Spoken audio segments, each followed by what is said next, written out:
Ya, vamos a empezar entonces con la clase. Estoy grabando ya. Primero vamos a hacer un pequeño resumen de la derivación de la curva de rotación. Como les había dicho en la clase pasada, en el cubo de datos, que es longitud, latitud galáctica, que son coordenadas espaciales, y VLSAR, que es la velocidad derivada por el efecto Doppler, que es la coordenada espectral. Entonces, en cada espectro, en cada punto espacial, tenemos un espectro, que es un gráfico como este, temperatura de antena versus velocidad, el sistema local de referencia. Entonces, en cada uno de estos espectros vamos a buscar la velocidad terminal, que vamos a identificar como la velocidad tangente de LB, que es la velocidad máxima para esa línea de visión, máxima en módulo, porque en el cuarto cuadrante, como vimos, esa velocidad va a ser negativa. Entonces, para acá vamos a guardar entonces, para acá espectro vamos a guardar la velocidad máxima y vamos a tener velocidad máxima de LB. Entonces ahora vamos a elegir entre todos los B para un determinado L, el maximorum de la velocidad tangente de LB, o terminal, y eso lo va a llamar velocidad tangente de L, o velocidad terminal de L, que es el máximo maximorum.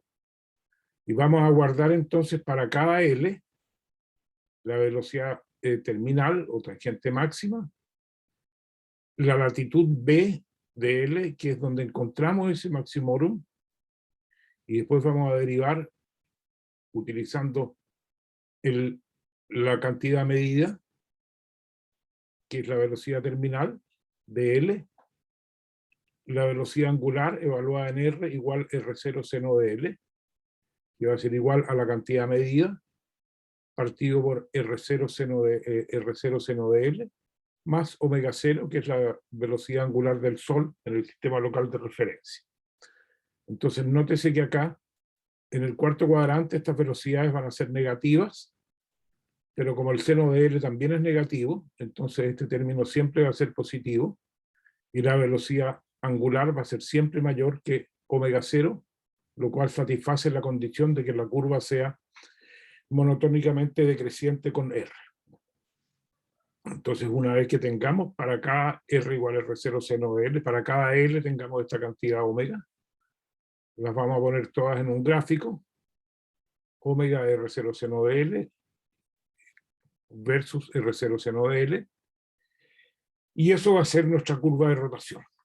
Y después podemos derivar también la velocidad circular, que va a ser R0 seno de L por omega, y esa va a ser V de R, evaluado en estos puntos. Para utilizar una curva de rotación de este tipo, después vamos a tener que interpolarla o encontrar una expresión analítica para la curva de rotación. Ya.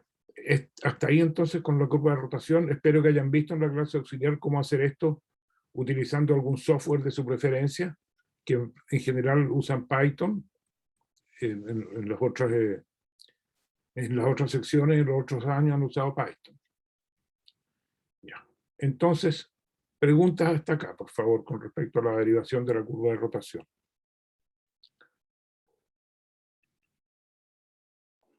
Yo no tengo dudas, por lo menos. Ya, muchas gracias. Entonces ahora solamente quería mostrarles que en el cubo de datos, aquí tenemos una visión del cubo integrado sobre velocidad, y aquí está el cubo de datos integrado sobre latitud. Entonces esto es el diagrama, el mapa espacial LB, y este es el diagrama de longitud y velocidad LV, V corta. Y los puntos que estamos buscando son estos que están acá, que son los de las velocidades máximas. Para que sepan dónde quedan en el cubo de datos, en el sector del cubo de datos que estamos utilizando, que es este. Ya. Entonces ahora vamos a ver la corrugación del plano galáctico.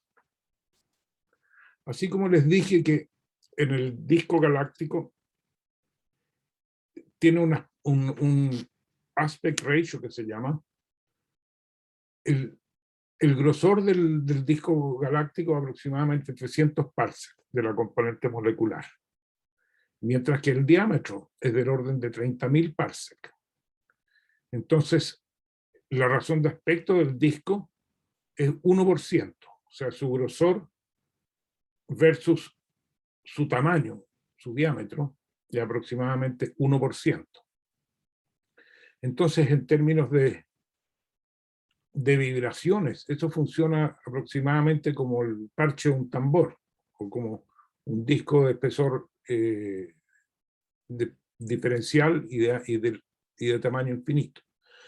Entonces, en este disco se propagan ondas espirales de densidad, en el caso de los brazos espirales, que esas son vibraciones que no, o sea, que no son axisimétricas, sino que rompen la simetría axial. Los brazos espirales no tienen simetría según θ, el ángulo de rotación. Sin embargo, hay otros tipos de ondas que uno puede identificar, que son ondas radiales, solamente ondas radiales, que dependen solo de R y son simétricas. Y eso se puede, o sea, son axisimétricas. De manera que este disco, si bien aquí no se aprecia completamente, tiene una especie de ondulación como función de R, en la medida que nos acercamos del centro galáctico. Entonces aquí tiene una ondulación, y después aquí se va para abajo, y acá se va para arriba, y es como, es como una especie de sombrero de la forma de la galaxia. Y esas ondas radiales dan lugar a lo que se llama la corrugación del disco, que es lo que vamos a estudiar ahora.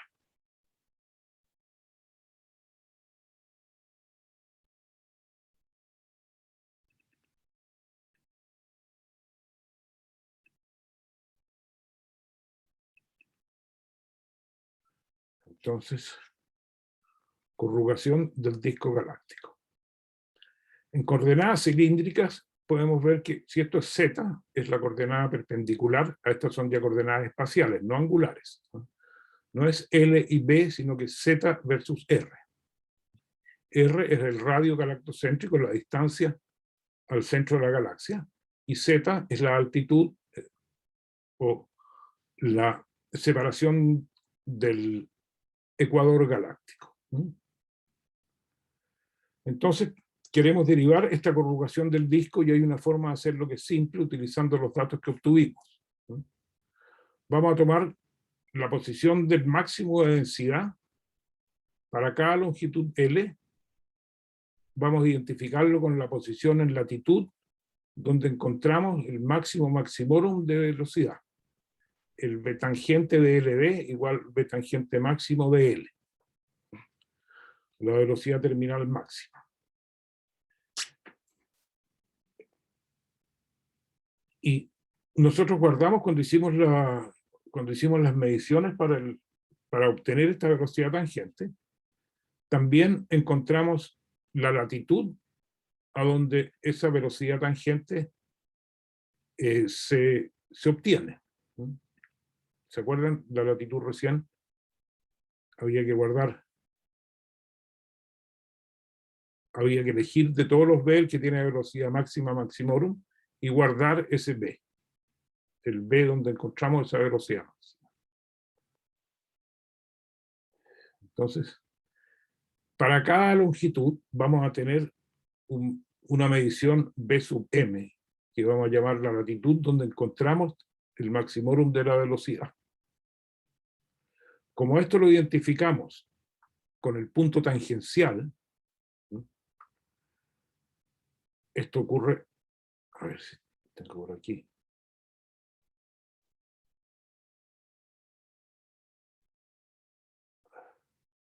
No tengo el apunte 4.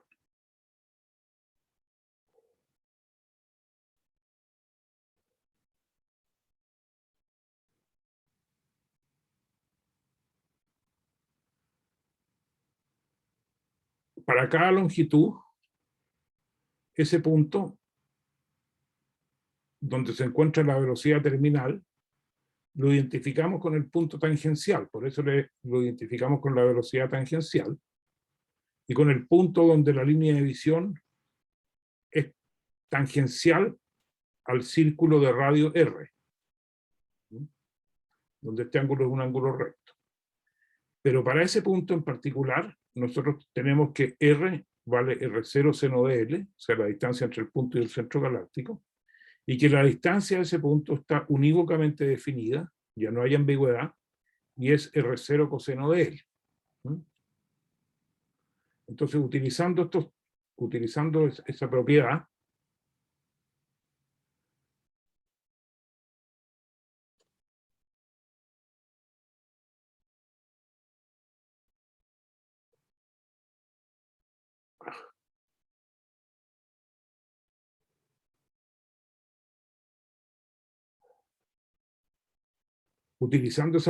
entonces, que R vale R0 seno de L y D vale R0 coseno de L, entonces Z va a ser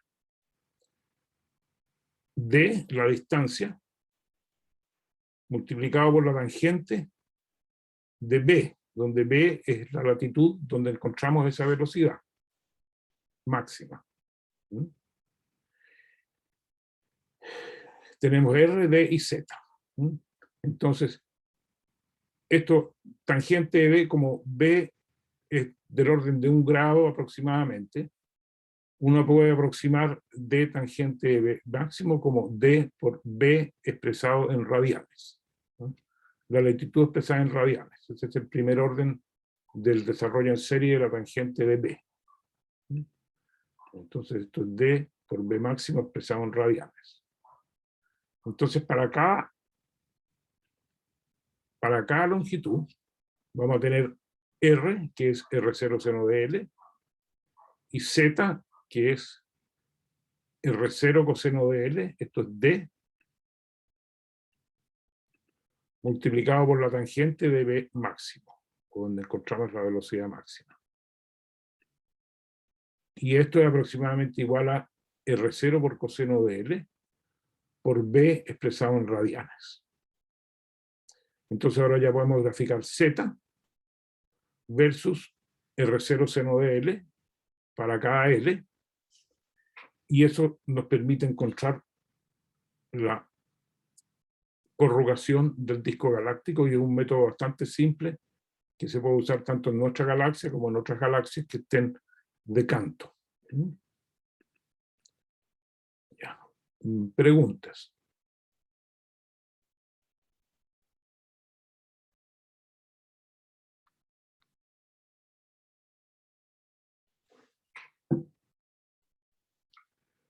Creo que todo claro. Todo claro, profe. Ya. Ahí.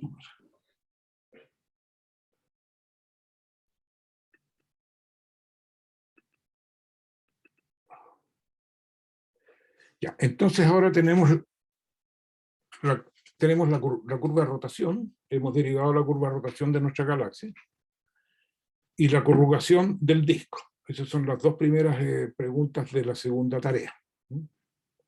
La tercera pregunta se trata ahora de encontrar una expresión analógica para la curva de rotación en función de la distribución de masa de la galaxia. Entonces, y eso va a tener tiene dos ventajas. Lo primero, que nos da una expresión analítica, y la segunda ventaja es que nos permite calcular la masa gravitacional de la galaxia hasta el círculo solar, lo cual es bastante importante porque no hay muchas maneras de calcular la masa gravitacional de la galaxia. Y ya no estamos hablando de la masa de gas molecular, sino que es la masa gravitacional misma, de la siguiente manera. Profe, ¿a qué se refiere con masa gravitacional? Bueno, midiendo la distribución de monóxido de carbono y con la proporcionalidad que tenemos entre la cantidad de monóxido de carbono y la cantidad de hidrógeno molecular, que representa el 99% del gas molecular en nuestra galaxia, entonces con esas observaciones nosotros somos capaces de determinar la cantidad de gas molecular que hay en nuestra galaxia, que es aproximadamente un 5% de la masa total, y hay otro 5% que es la masa de hidrógeno, de gas atómico. Entonces el gas en la galaxia es aproximadamente un 10%. Pero por la masa gravitacional me refiero a toda la masa de gas, la masa visible y la materia oscura también. Incluye toda la masa que tiene efecto gravitacional sobre la materia. Y eso es materia, incluye, como les digo, la materia bariónica y la materia oscura. Ahí. Ya. Entonces, y para eso vamos a hacer un fitting de la curva de rotación con diferentes modelos para encontrar cuál es el mejor modelo y obtener también la masa gravitacional.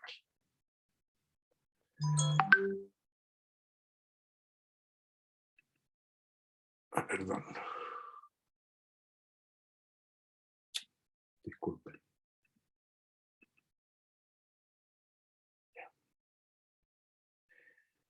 Imaginémonos una partícula a una distancia r del centro galáctico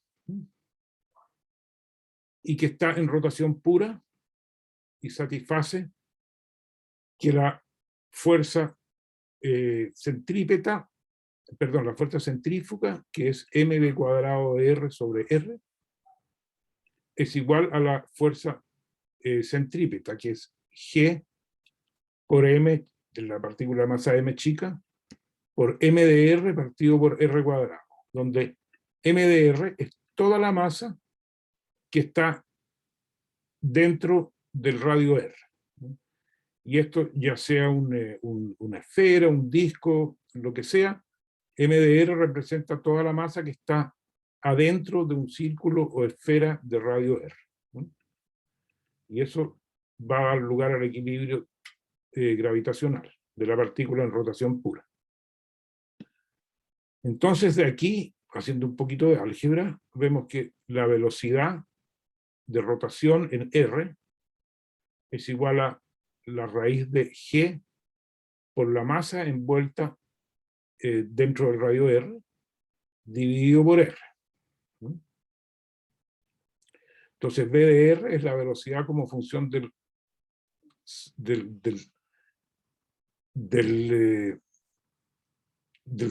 radio galáctico, de la partícula, de la distancia de la partícula al centro galáctico. Y m de r es la masa dentro del radio r, y todo esto como función de r. Entonces nosotros tenemos la velocidad v de r, la derivamos de la curva de rotación. Nosotros ya derivamos la curva de rotación y tenemos una cantidad grande de puntos v de r para distintos r, que son todos. Para cada longitud tenemos un r igual a r0 seno de l, y nosotros derivamos la velocidad en ese r0 seno de l. Entonces nosotros derivamos omega de r, pero realmente podemos derivar también la velocidad de rotación, que va a ser r por omega de r, donde r va a ser r0 seno de l para todos los puntos l. Entonces vamos a tratar 5 diferentes modelos de masa. Vamos a jugar con el m de r. Vamos a jugar con el m de r, y con ese m de r vamos a ver qué curva nos va a dar v de r. Lo vamos a comparar con la curva de rotación medida y vamos a encontrar entonces cuál es la mejor distribución m de r mediante un fit. Puede ser verosimilitud máxima, chi cuadrado, lo que a ustedes les parezca. Vamos a tratar entonces 5 diferentes modelos de masa y examinar cuál de ellos tiene un mejor fit a la curva de rotación medida. Entonces, tenemos los puntos nosotros que medimos, v de r igual r por omega de r, versus r, evaluado para todos los r0 seno de l, del cubo de datos. Y podemos entonces graficar estos puntos y ver cuál es la curva que mejor pasa por estos puntos, para 5 casos. Entonces los modelos de la galaxia que vamos a usar son los siguientes. Primero, modelos de un solo parámetro. Una masa puntual en el centro de la galaxia.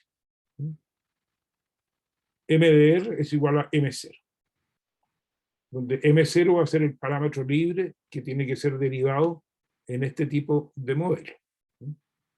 Entonces, acá en MDR van a reemplazar por M0. La curva que va a salir es BDR igual raíz de G por M0 partido por R. Entonces tienen que buscar, utilizando esa fórmula, G por M0 partido por R, cuál es el mejor M0 que satisface la curva de rotación que entregan los puntos medidos. Toman una función entonces BDR igual G por M0 partido por R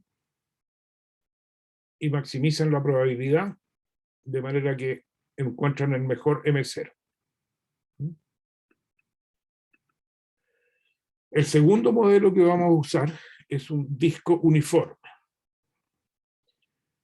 donde sí, vamos a asumir que S es la densidad superficial de masa y el parámetro libre en este caso. Vamos a asumir que la densidad superficial en masas solares por kiloparsec, por masas solares por parsec, para encontrar después el M en masas solares también. Si usan masas solares por kiloparsec, tienen que usar R en kiloparsec. Perdón, me equivoqué, eso es masas solares por kiloparsec cuadrado, porque estamos hablando de una densidad superficial de masa. Una densidad volumétrica sería masas solares por parsec cúbico. Como está integrado sobre una de las coordenadas, la coordenada Z, esta densidad superficial de la galaxia es masas solares por parsec cuadrado, o por kiloparsec cuadrado, como ustedes prefieran. Si lo usan por kiloparsec cuadrado, entonces R tiene que ser usado en kiloparsec, para que MDR dé masas solares.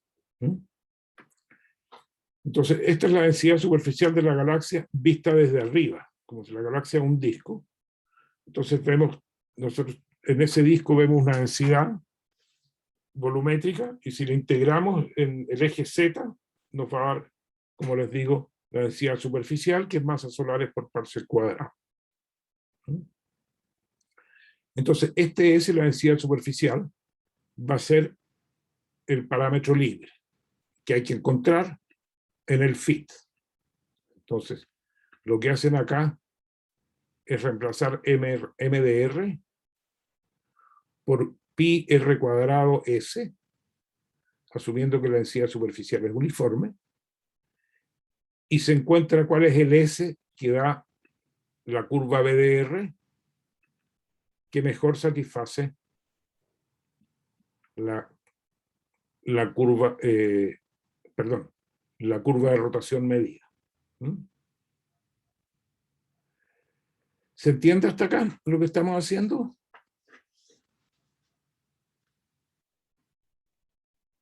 Sí, profe. Ok. En el fondo, lo que hay que ir cambiando es como el parámetro libre, ¿cierto? Claro. En cada uno de los casos, una cosa separada, ¿no? Un fit separado. Y al final igual habría que elegir entre uno de los 5 casos. Claro, al final hay que elegir de los 5 casos que ustedes encontraron el mejor parámetro, cuál es el mejor, cuál es el que más se ajusta a la curva de rotación medida. Y ese va a ser nuestro favorito, y esa es la tercera parte de la tarea. Okay. Ya, el tercer caso va a ser una esfera uniforme. Una esfera uniforme con densidad de masa ρ. Entonces eso va a ser masas solares por parsec cubo. Si usan R en parsec, y masas solares por kiloparsec cúbico, si usan R en kiloparsecs. Entonces aquí van a tomar 4/3 pi r cubo, que es el volumen de una esfera, hasta el radio R, multiplicado por la densidad. Volumen por densidad es masa. Entonces 4/3 pi r cubo por R lo van a reemplazar acá. 4/3 pi por R cuadrado. 4/3 pi por r cubo por rho. Eso lo ponen acá.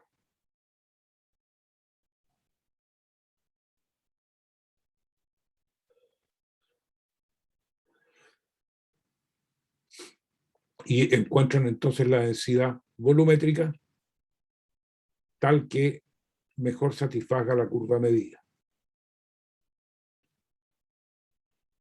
El cuarto caso va a ser un disco uniforme más una masa puntual en el centro.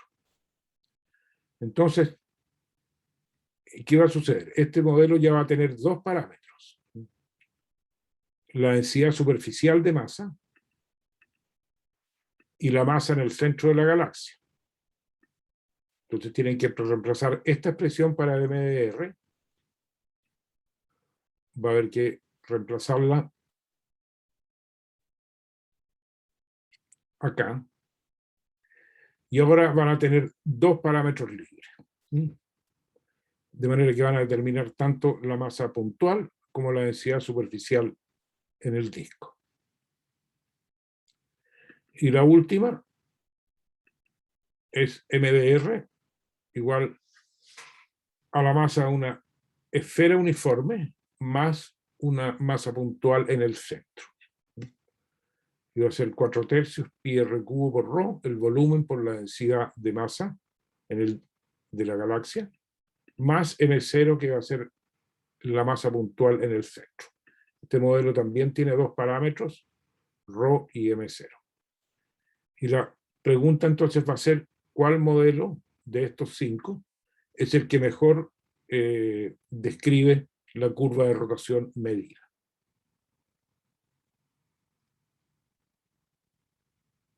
Ya. Voy a hacer una pequeña digresión acá. Como la masa visible de la galaxia empieza a disminuir bastante en la medida que uno, más allá del círculo solar de R igual a R0, la masa que uno ve es muy poca.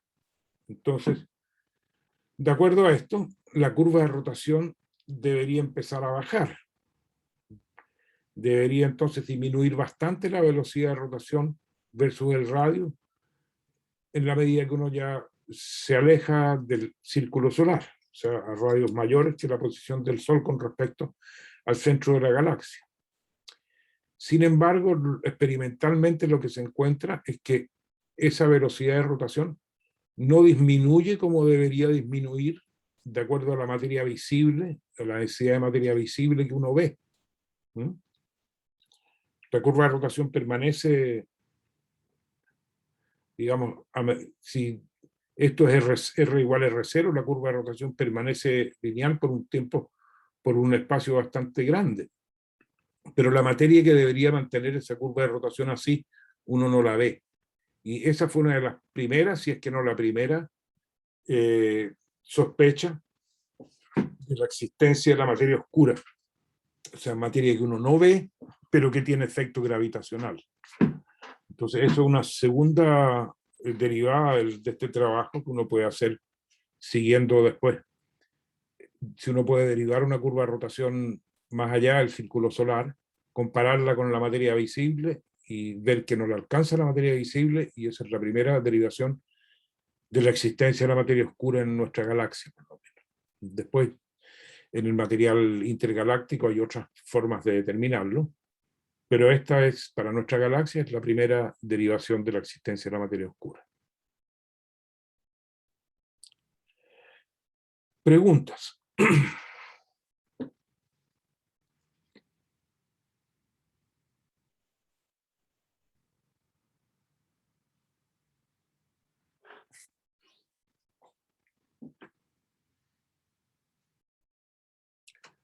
Ya, se entiende bien, entonces está claro. Esta es la segunda pregunta. No, esta es la tercera pregunta de la tarea. Sí, todo bien. Bien, veamos entonces cómo se usa la curva de rotación para derivar distancias cinemáticas.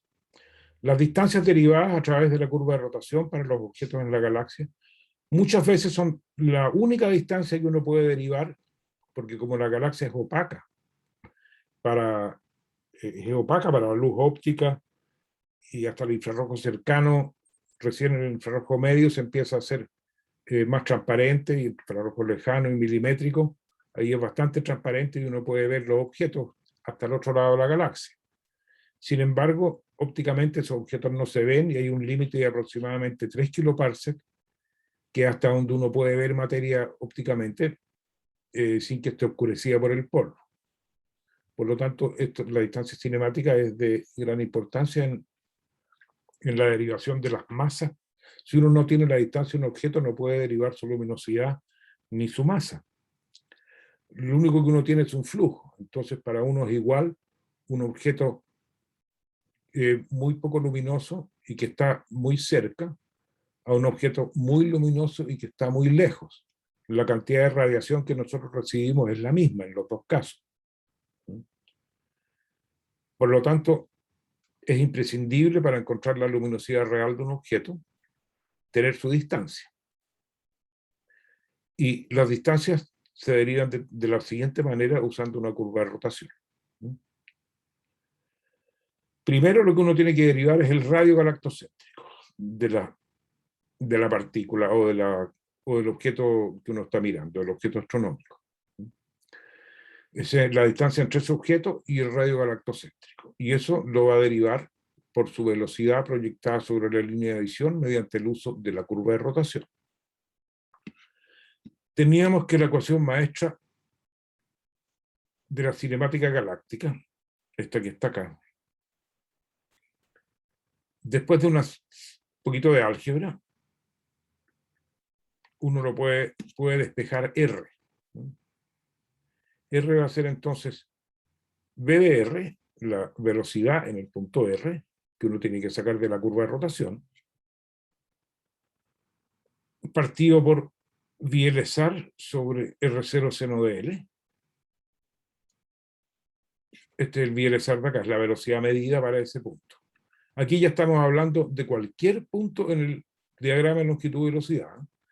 Es decir, nosotros utilizamos las velocidades terminales para derivar la curva de rotación, pero después, para cualquier velocidad medida, vamos a poder utilizar esta curva de rotación porque vamos a poder interpolar. Ya. Entonces, el radio galactocéntrico que debemos encontrar es igual a la velocidad de rotación en ese radio galactocéntrico obtenida de la curva de rotación, partido por la velocidad medida para el objeto sobre R0 seno de L, más V0 sobre R0. Nótese que acá cuando la velocidad es negativa, que es el caso del cuarto cuadrante, seno de L también es negativo, por lo tanto esto es positivo, y esto va a siempre ser mayor que V0 sobre R0, que es lo que describe la posición del Sol. Por lo tanto, R siempre va a ser menor que R0. Y esto porque estamos usando esto solamente para la galaxia interna al círculo solar. Entonces vamos a expandir esta función B de R como una serie.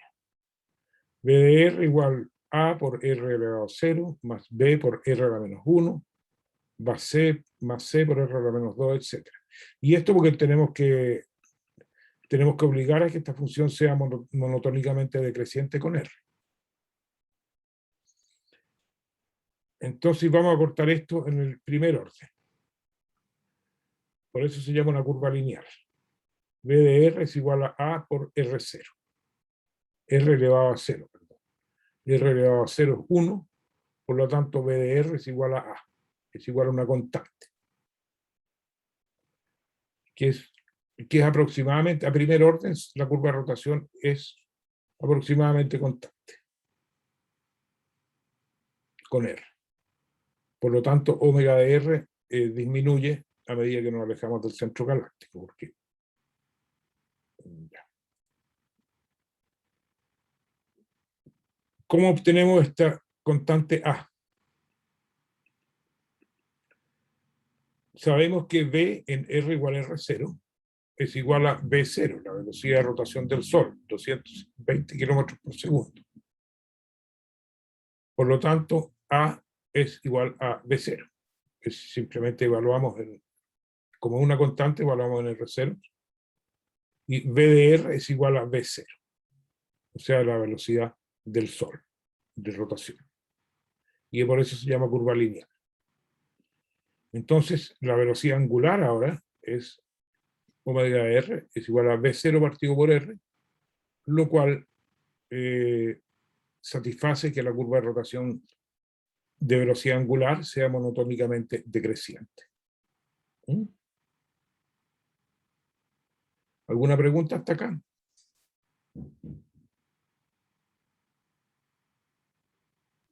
¿No? Pero acá no. Ya. Reemplazando, vamos a reemplazar entonces V de R igual a V0 en la ecuación maestra, después de un poquito de álgebra. Y R va a ser entonces V0 partido por VLSAR sobre R0 seno de L más V0 sobre R0. Vamos a multiplicar y dividir, vamos a multiplicar el numerador y el denominador por R0 sobre V0 para dejarlo en una forma un poquito más elegante.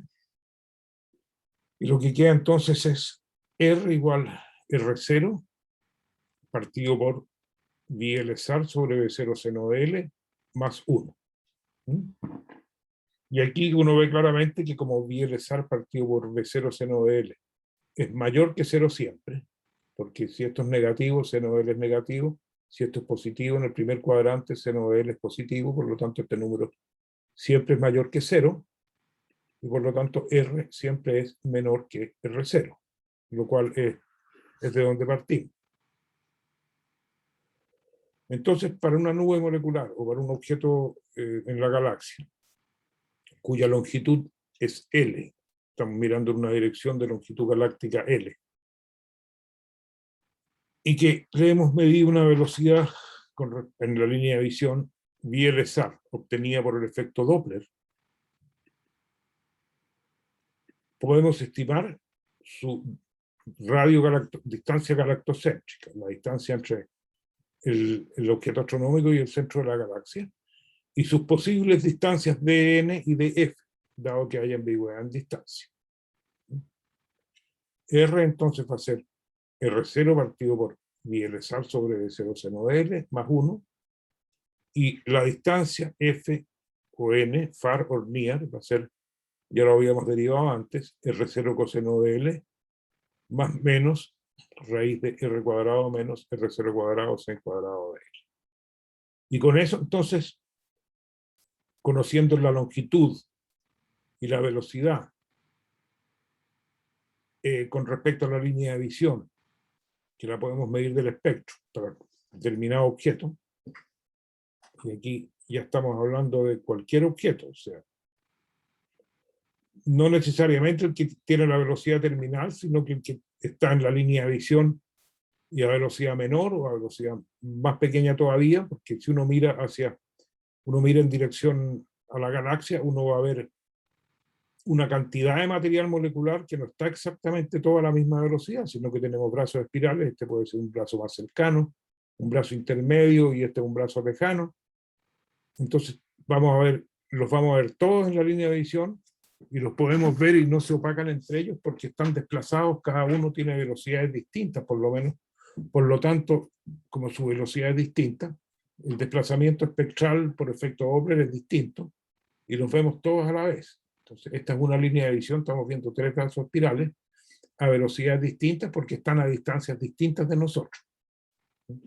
Como están a distancias distintas, están a radios galactocéntricos distintos, sus velocidades de rotación son distintos, diferentes, y el efecto Doppler actúa más, digamos, hay más desplazamiento espectral, desplazamiento en frecuencia para este que para este, y este es el que más desplazamiento en frecuencia tiene.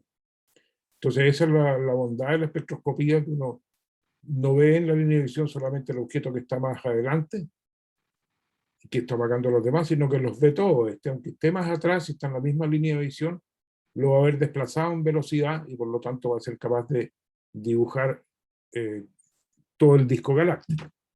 Y esa es la gracia de la espectroscopía molecular, en este caso.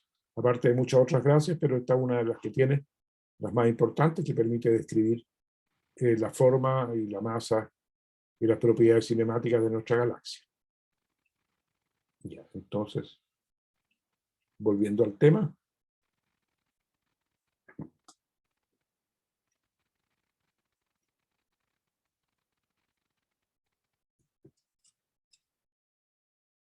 Tenemos la curva de rotación, que es la curva más simple.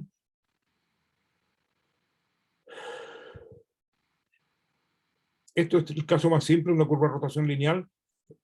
Normalmente, para hacer cálculos más exactos y calcular distancias más precisas, uno toma este BDR y lo desarrolla en serie y se queda con varios términos de la serie hasta el cuarto o quinto término. Y eso después tiene que reemplazarlo para encontrar tiene que reemplazarlo acá para encontrar el R al que estamos buscando para la partícula o el objeto astronómico. Y eso requiere un poquito más de, esa precisión requiere un poquito más de álgebra, más de cálculo numérico. Pero en este caso, como nos quedamos solo con el primer término, se hace bastante más fácil.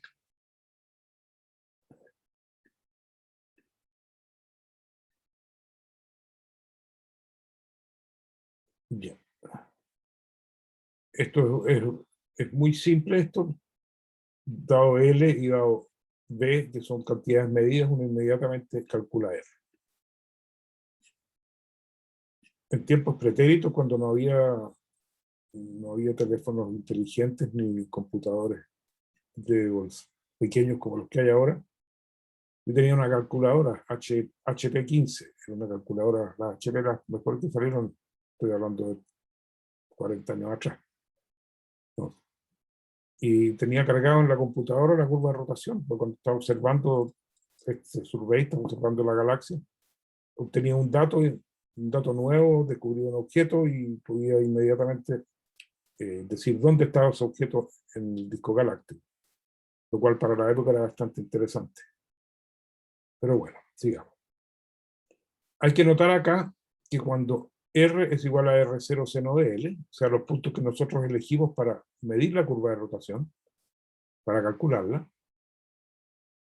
la distancia lejana y la distancia cercana son iguales y son iguales a R0 coseno de L. Entonces volvimos a donde empezamos. Vamos a hacer entonces ahora un ejemplo. L igual 330, VLSAR igual menos 90 kilómetros por segundo.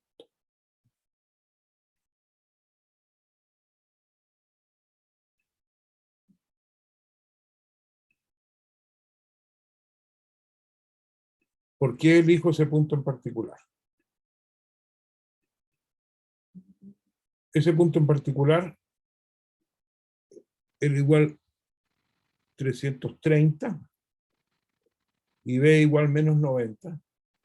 Es la tangente del brazo de Norma y ahí se encuentra la nube molecular más masiva de la galaxia,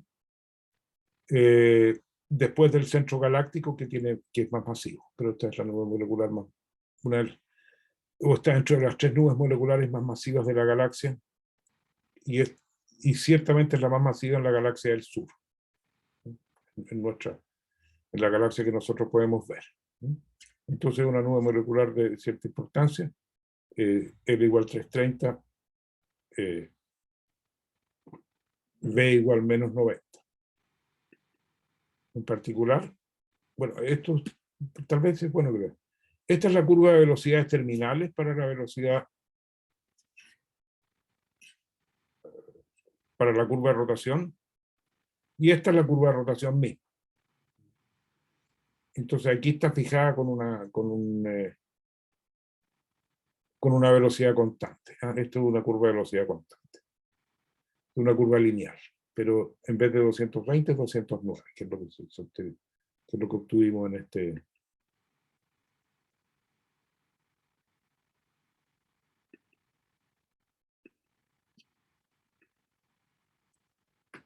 Ya, entonces, en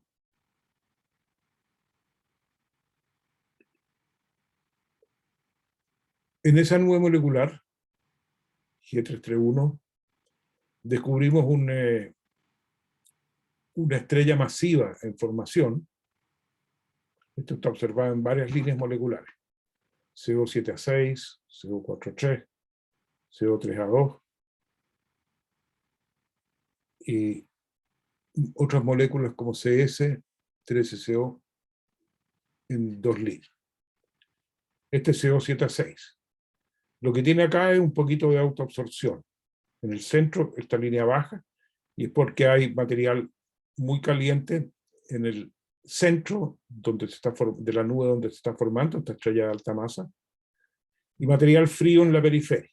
Entonces el material frío de la periferia absorbe la radiación del material más caliente y se produce esta autoabsorción que se llama. Esta línea es muy ancha, casi 100 kilómetros por segundo, porque hay un flujo bipolar. Hay material que al formarse el disco protoestelar, al formarse la estrella, se forma como un disco, y es una esfera que se va transformando en disco, y finalmente el momento angular se empieza a liberar por un chorro de gas que sale en la dirección perpendicular al disco. Y ese chorro de gas que sale en forma perpendicular al disco sale moviéndose hacia el azul y hacia el rojo. Entonces por eso blue shifted y red shifted con respecto a la velocidad central de la nube, con respecto a la velocidad de la nube completa, o velocidad sistémica que se llama, y tiene velocidades tan grandes como 50 kilómetros por segundo o menos 50 kilómetros por segundo en la línea de visión. Ahora, la otra gracia que tiene esta estrella que se está formando en la nube molecular que vamos a encontrar su distancia, es que si ustedes se fijan, en el centro está el flujo bipolar, pero es muy débil en los alrededores de esto.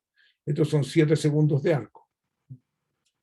Nosotros estos 7 segundos de arco, esto está observado con el telescopio APEX. Pero si uno lo observa con ALMA, con el telescopio ALMA, el centro, observamos el centro de esta nube molecular donde está formando la estrella, lo observamos con el telescopio ALMA. Aquí están los 7 segundos de arco. Esta es la velocidad. Estos son cortes en velocidad en el cubo de datos de ALMA, ¿no? Entonces, la imagen en longitud-latitud es la misma, pero a distintas velocidades. Entonces vemos que a las velocidades muy grandes del flujo bipolar, esto es muy pequeñito, la velocidad hacia el redshift también son pequeñitas, pero es más ancha, es más grande la imagen donde está a la velocidad sistémica. Entonces, lo que esto quiere decir es que el flujo bipolar que tenemos en esa zona de formación de estrellas está perpendicular a nosotros. Efectivamente, está casi alineado con la línea de visión. Por eso que las velocidades son tan altas, porque se proyectan completamente sobre las velocidades de expansión, se proyectan completamente sobre la línea de visión. Entonces, es bien especial esto. Y esa nube molecular, que es una de las más grandes de la galaxia, más masiva, contiene este flujo molecular que también está dentro de los más energéticos de la galaxia, en términos de masa que se está escapando de la nube, y la energía que está liberando ese flujo bipolar. Esto es una cosa, si uno ve esto en longitud-latitud, se ve una cosa más o menos así, pero en longitud-velocidad se ve toda la expansión. Bueno, voy a seguir con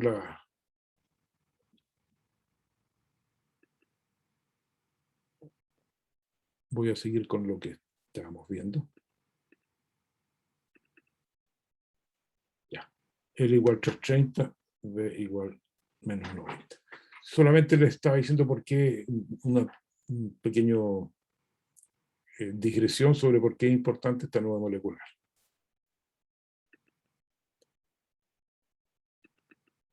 Ya. ¿Se ve mi planilla Excel? Sí, profe. Ya. También era un ejemplo, lo que les di recién es un ejemplo como yo empecé a observar esta nube molecular con el telescopio milimétrico que tenemos en Cerro Calán cuando estaba en Cerro Tololo. Lo empecé a observar el año 83, 82, no, 83, perdón. 83 hicimos la primera publicación. Aquí está esta nube molecular, es supermasiva, la más masiva de la galaxia, etc. Después seguimos más adelante, en el año 90, ya la observamos con el telescopio CEST, que era otro telescopio de 15 metros que estaba en La Silla, el observatorio de La Silla. Y fuimos enfocando más ya la resolución, empezamos a descubrir que tenía componentes, que tenía una cierta forma. Después lo observamos con el telescopio APEX, de 12 metros, que está esto está en Chañantor, donde está el sitio de ALMA, y ahí encontramos que había un flujo bipolar muy intenso. Y finalmente la observamos con el telescopio ALMA, a una resolución de 1 segundo de arco, y ya pudimos mapear la forma de esta zona de formación de estrellas y sus características físicas. Entonces, una trayectoria pasó por todos los telescopios, del más pequeño hasta el más grande. Entonces teníamos que R0, la distancia entre el Sol y el centro de la galaxia, es 8.5. Menos 90 kilómetros por segundo es la velocidad de nuestro objeto. V0 es la velocidad de rotación del Sol. 330 es la longitud galáctica de la fuente. Seno de 330 es menos 0.5.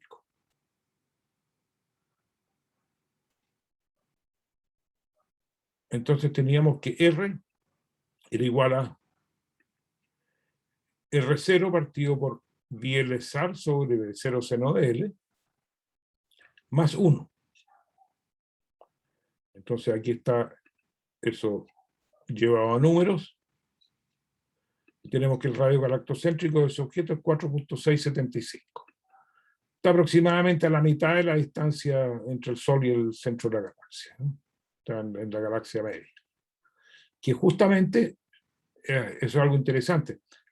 En la galaxia hay un anillo molecular que se llama, ¿eh? La forma de la distribución de gas en la galaxia. A ver.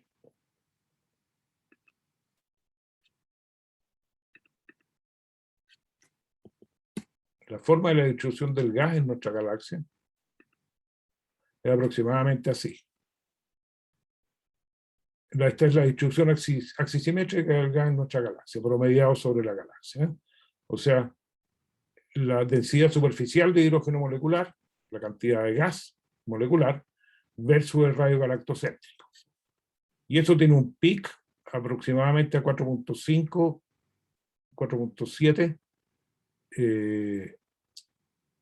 kiloparsecs, aproximadamente la mitad de la distancia entre el Sol y el centro galáctico. Aquí, entonces, la densidad de materia molecular en nuestra galaxia varía de esta forma. Empieza baja, tiene un pic más o menos a mitad de camino entre el Sol y el centro de la galaxia, y después empieza a bajar y se hace bastante más pequeña una vez que nos alejamos del círculo solar.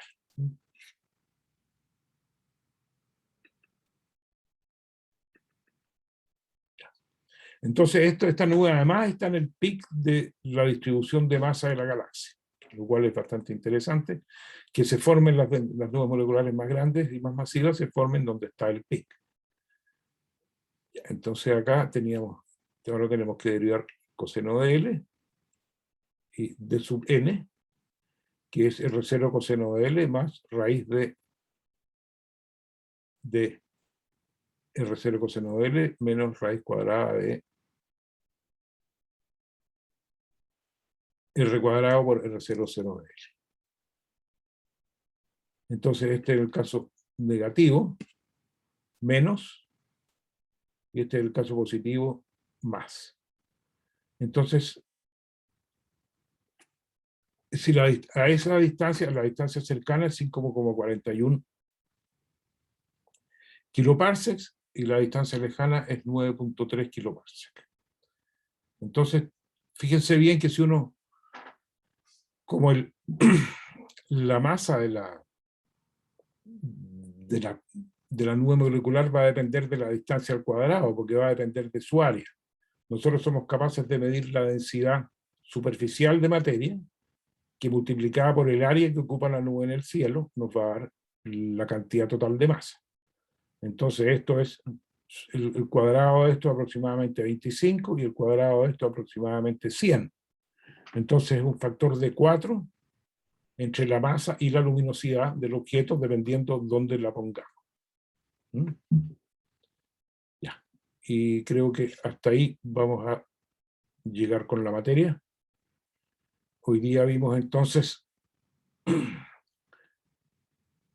la corrugación del disco galáctico, vimos la corrugación, los modelos de masa de nuestra galaxia, la primera aproximación al uso de una curva de rotación, que es la curva lineal, y hasta ahí llegamos. Entonces, ¿preguntas sobre cualquiera de los temas? Yo tengo una duda, el DN y el DF, ¿qué era? Ya, volvamos entonces. El DN y el DF, voy al tiro.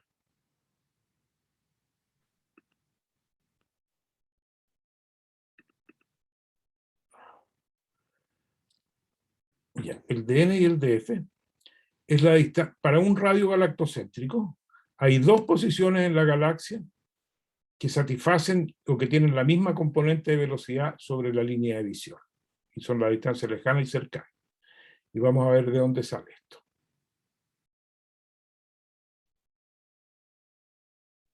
Esto lo tengo en el otro apunte.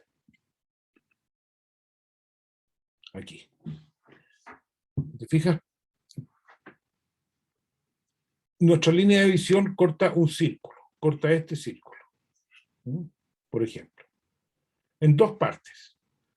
Corta todos los círculos en dos partes menos uno, que es el círculo de radio menor, el círculo del radio más pequeño que puede intersectar esta línea de visión. Ese es el punto tangencial, que se llama, donde DN y DF son iguales.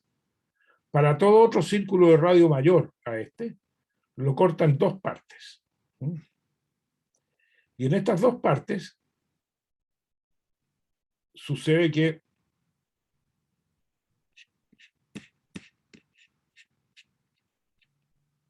aquí está bien explicado. Nuestra línea de visión corta el círculo en dos partes. En la más cercana, que se llama en la parte cercana, la velocidad de rotación tiene una cierta componente sobre la línea de visión, y esta componente sobre la línea de visión es la que crea el efecto Doppler. Y el efecto Doppler es el desplazamiento en frecuencia que nosotros podemos medir de la radiación con respecto a la frecuencia en reposo. Nosotros vamos a poder medir esta velocidad paralela en la línea de visión por efecto Doppler. En este otro punto, la velocidad tiene la misma magnitud y su componente sobre la línea de visión también es la misma que para el punto cercano. En el punto lejano la componente sobre la línea de visión es igual. La componente perpendicular a la línea de visión está orientada en distintos sentidos. Acá hacia la izquierda, acá hacia la derecha. Pero como nosotros no somos capaces, la componente de velocidad que es perpendicular a la línea de visión no crea efecto Doppler. Nosotros no somos capaces de verla. Lo único que nosotros somos capaces de medir por efecto Doppler es la velocidad paralela a la línea de visión. Por lo tanto, para el efecto de la medición, este punto y este punto, el punto cercano y el punto lejano, nos dan la misma desplazamiento en frecuencia, por lo tanto nos dan la misma velocidad medida. Entonces, si yo en una cierta longitud mido una cierta velocidad, el material puede estar ubicado en la distancia cercana o puede estar ubicado en la distancia cercana y nosotros no lo vamos a poder distinguir. Para distinguirlo vamos a tener que usar otros métodos, pero que no están contenidos en los datos nuestros. ¿Se entiende ahí? Sí, perfecto, profe. Muchas gracias. Súper. Ya, entonces, como les decía, hasta aquí vamos a llegar. Hola, Paulina. Hola, ¿cómo estás? Bien. ¿Tú? ¿Todo bien, gracias? Ya. Entonces, como te decía, hoy día vimos el apunte 5, vimos, aparte de repasar la derivación de la curva de rotación, vimos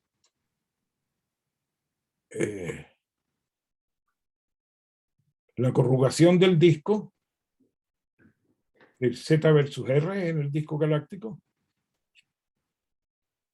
Vimos la distribución de masa y los 5 modelos de distribución de masa, que ya tú los conoces, ya están en el apunte, y cómo determinar una curva empírica, o una curva, perdón,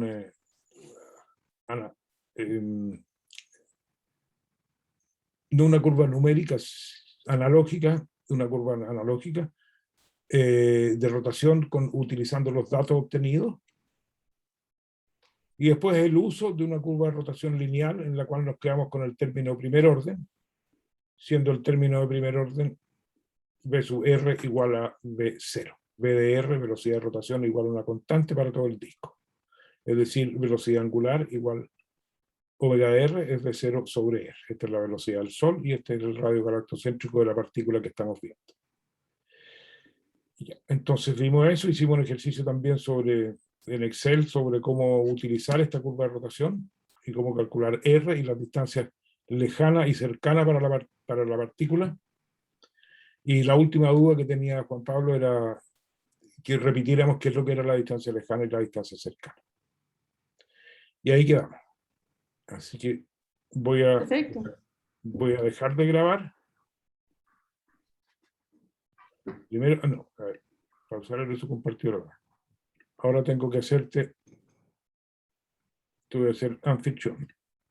O no, te voy a hacer ¿Profe? para poder grabar. Y esta es la última clase auxiliar, ¿o no? O sea, yo voy a mencionar ahora todos estos temas. Sí, sí. Ya, entonces, ¿Y la tarea para cuándo queda? bueno, son 2 semanas. Si la vamos hoy día serían 2 semanas. Tiene que ser antes del examen. Ya. Ya, entonces, ya, tengo que dejar de grabar.